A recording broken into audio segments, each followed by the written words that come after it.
The movie for today is one of my favorites. It is 1973's Idaho Transfer.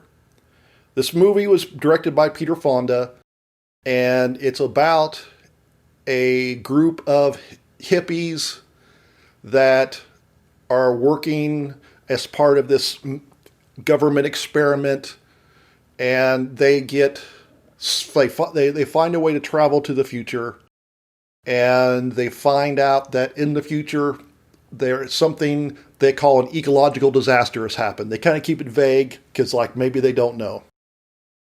Well, we find out that the guy running it is kind of keeping this time travel a secret from the military or the government who's running it, because he thinks he wants to send the young people to the future so they can, live or something. So, because they don't really know, it's only 40 years in the future.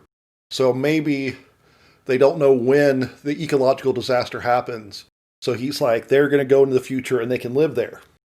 But because he doesn't want to tell the government shuts it down. And for some reason, that's just convenient plot point, when the power gets cut off in the present day, that prevents them from traveling back to the current day. So they're trapped in this desolate future, and they're out in the middle of, it's called Idaho Transfer, so they're out in the middle of this desolate part of Idaho. I think it might be a natural park. Lots of really cool looking scenery, lots of rocks, looks like they're volcanic. And so the hippies decide, well, we know there's nothing nearby, so let's go to Portland. And the movie was really kind of slow, but in some ways it was underdeveloped. It's only 85 minutes, so it's kind of weird that some parts are kind of slow. So, for example, Peter Fonda decided that in order to travel through time, you have to take your clothes off. But they say you got to take your clothes off, but they just show them taking their pants off. And the actress even says, her character is oh, these pants are so tight. But it's not in a sexual way. It's not a sexy way. It's just somebody struggling to take their tight leather pants off for 2 or 3 minutes. So even though the movie's 85 minutes, there are a couple scenes like that.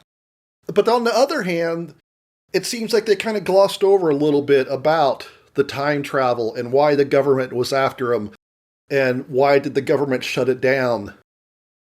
So there's definitely some things that they could have expanded on.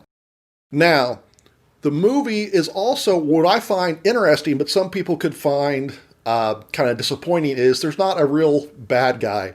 It's not like they go to the future and it's Mad Max and there's a bunch of crazy people there trying to kill him or something. The ending is kind of a twist ending, so I'm not going to reveal that. But I think it really is kind of out of nowhere. One of the reviews I found compared it to Twilight Zone, and I think that kind of makes sense. Another thing that I kind of like, but other people may not like, is the fact that this movie was really inexpensive to make. I found an interview with Peter Fonda where he says he wanted to find a movie that cost under $200,000 to make. And as part of that, he decided to hire only people that had never acted before. So some people have said, kind of complain about the main actress's acting. They find it wooden. Personally, I interpret it as she was kind of shell-shocked from being trapped in the future and finding out that, the world was going to end. Just don't push me. You might not have much more time to sit around and think about yourself.